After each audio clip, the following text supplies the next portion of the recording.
They must have known there would be hundreds of onlookers and the media gaze too, but the family of Lee Rigby wanted to go to Woolwich to visit the place where he died. While they grieved, police made new arrests and the government promised to do better at tackling extremism in the UK. Jane Death reports.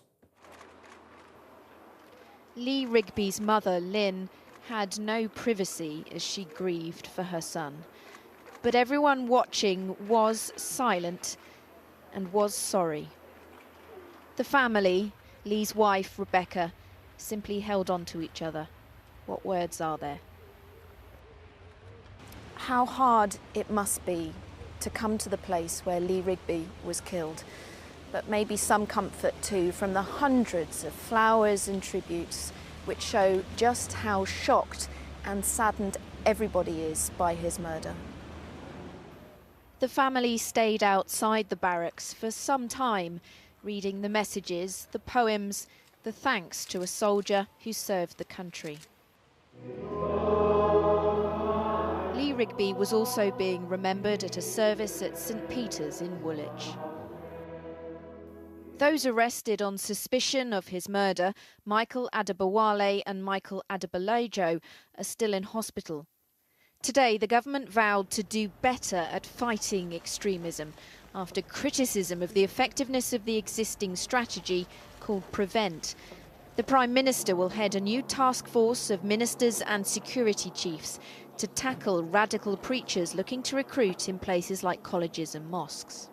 Michael Adebolajo was well known for trying to spread his message in Woolwich.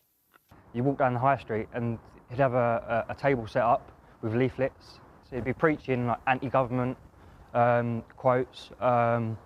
He'd be preaching about Islamification in the UK. It's been reported the two murder suspects attended an Islamic prayer group at this community centre in Plumstead with a radical cleric who'd been shown the door by the Woolwich Mosque. The community centre says it's not aware the men worshipped here. Ifosa Amadusan lives next door and says he's worried about rumours of radical Islam. Like the way they speak to young people, try to recruit them. I was concerned, and I have a young family friend that lives with me as well.